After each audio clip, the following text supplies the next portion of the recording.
American people, House Democrats, Senate Democrats, joined together to drive down the high cost of living, to fix our broken healthcare system, and to deliver an America where working class folks, middle class folks, and everyday Americans cannot simply survive, but will be able to thrive economically.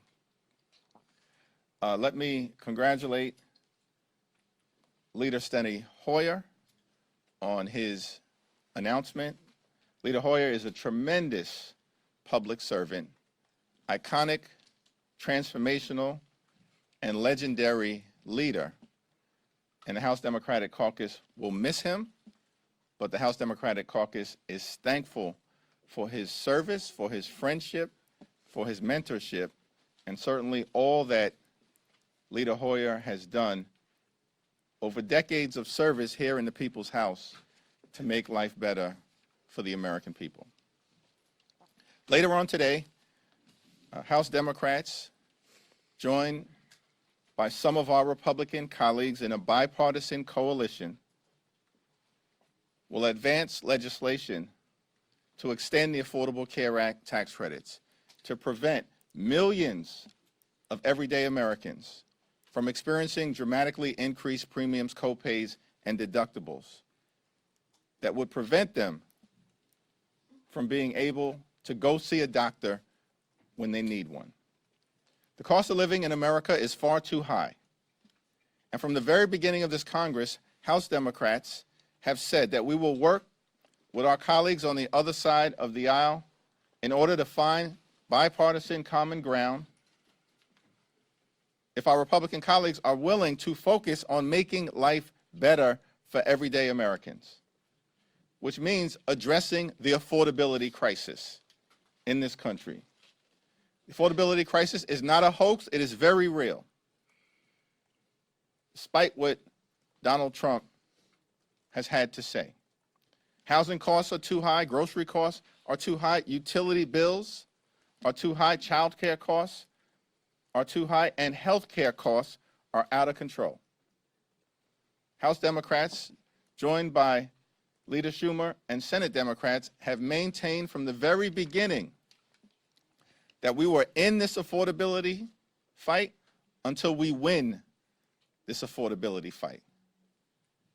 And today, we have an opportunity to take a meaningful step forward to lower the high cost of living for everyday Americans, particularly as it relates to health care. But it's a battle that we will continue to wage on behalf of the American people. It's now my honor to yield to the highly distinguished leader of the Senate Democrats, Chuck Schumer. Thank you, Leader Jeffries, and thank you and House Democrats for their great work and what's happening on the floor today. I, too, want to just salute Steny Hoyer for an amazing, productive career. He will be missed. Democrats are going to make health care and other high costs, the high cost of living, the #1 issue for all of 2026. The average American family, there are millions of them discussing this right now. How are we going to pay the bills? Do I have to put aside my retirement to pay for my higher health care costs? What am I going to do with the higher bills that I'm facing? And everyday Americans are saying to their elected officials, do something about it.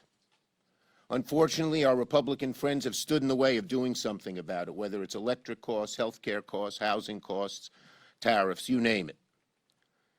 Yesterday, we Democrats in the Senate had a great forum to talk about housing costs. And then weeks ahead, we'll be talking about the cost of groceries and the cost of electricity, the cost of goods that tariffs have increased, the cost of child care. And we will be relentless on focusing on this issue. Relentless. This is what the American people are demanding of us. And here the Republicans are in their bubble. The contrast of what's going on today in the House and the Senate is glaring. In the House, led by Leader Jeffries, Democrats are trying to extend the credits for 3 years to reduce health care costs.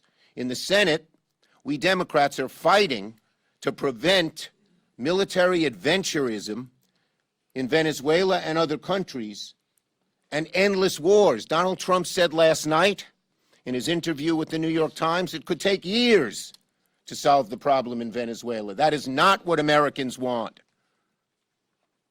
So Democrats in the House and Senate are focusing on lowering your costs, dealing with affordability. Republicans, led by Donald Trump,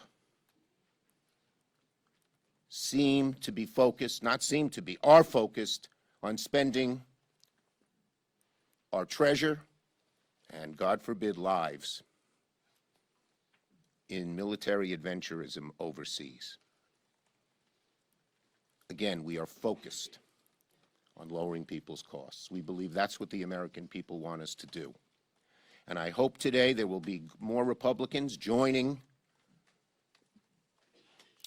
this leader, and if Republicans in the Senate should listen to the American people, stop this military adventurism by voting for the War Powers Act, which could stop future actions in Venezuela without congressional approval. Thank you, Leader Schumer. Thank you, Mr. Leaders. In terms of the ACA, do you believe that a bipartisan deal is in reach in the Senate? And for the millions of people who are enrolled in the ACA, should they have confidence that these credits will actually be extended? Well, it's important to take a step forward today, a meaningful step, which is being done in a bipartisan way. Every single House Democrat, joined by a handful of our Republican colleagues, and we're thankful for the bipartisan partnership that is underway. We have to get that done. There's still 2 additional votes today before we can get the Affordable Care Act tax credit extension legislation over the finish line. So we're focused on that right now and have every confidence that Leader Schumer and Senate Democrats are going to do all that they need to do to work to get the legislation over the finish line.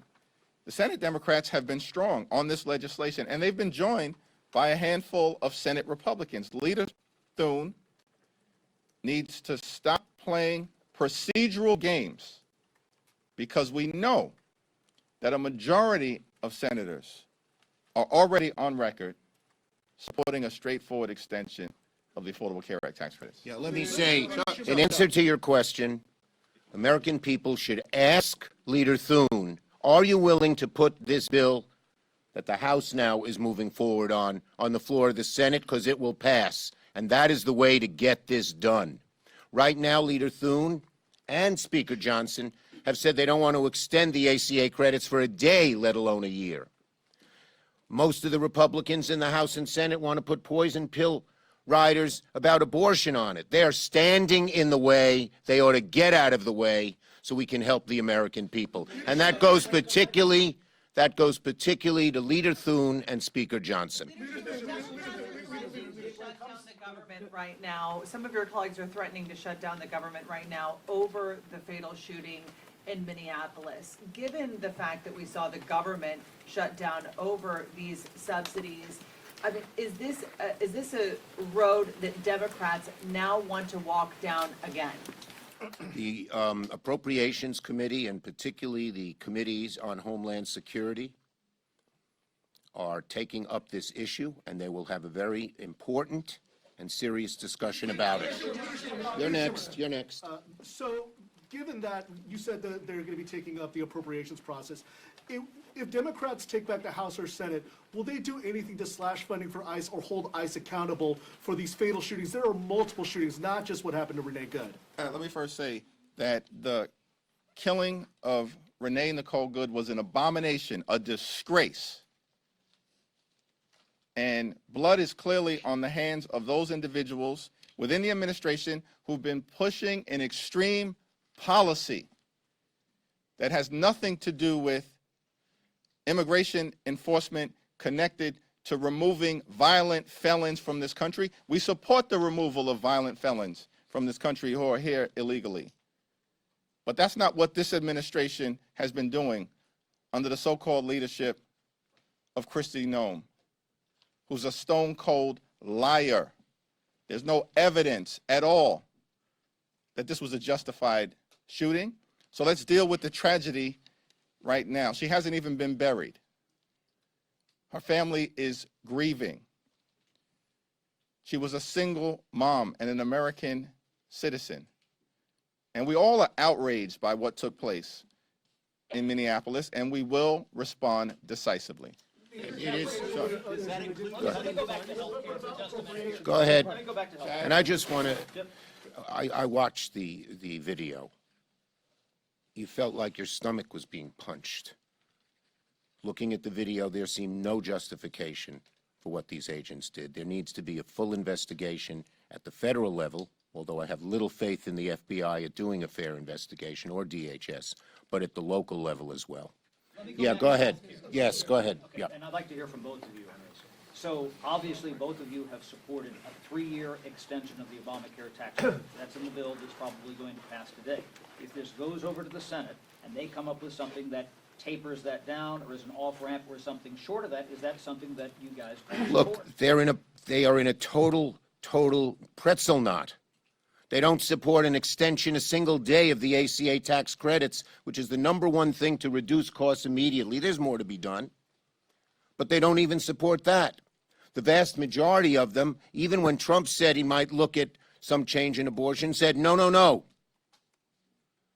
So they've got to get their act together, and they don't have it right now. Leader Schumer is exactly right. The Republicans need to get their act together in terms of their leadership.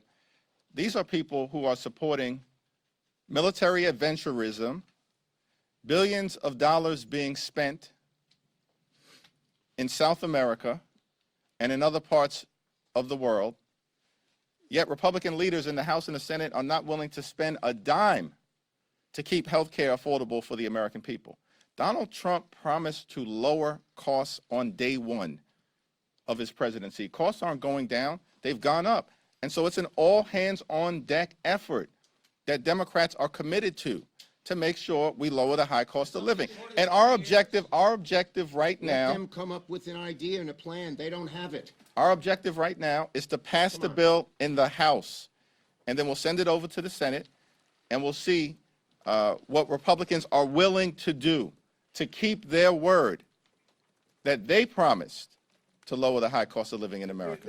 Okay, last Last question. question. I got to go over and we have at 11 o'clock, we have the work hours at. Speaking of that, what is your expectation regarding the vote? And if it does not get a simple majority, what is your expectation or plan for oversight of military action? Well, first, we were 2 votes short last time, and there are Republicans. Republicans should step up to the plate. Many of them privately in their conversations know how disastrous this is, made even worse last night when Trump admitted this will take years. He doesn't even know how long. This kind of military adventurism, this kind of spending treasure and possibly lives in an endless war. American people don't want that, and Republicans should be held accountable. We hope a few of them, the bottom line is we demand that they vote with us, and the American people are watching. Thank you, everyone. Thank you.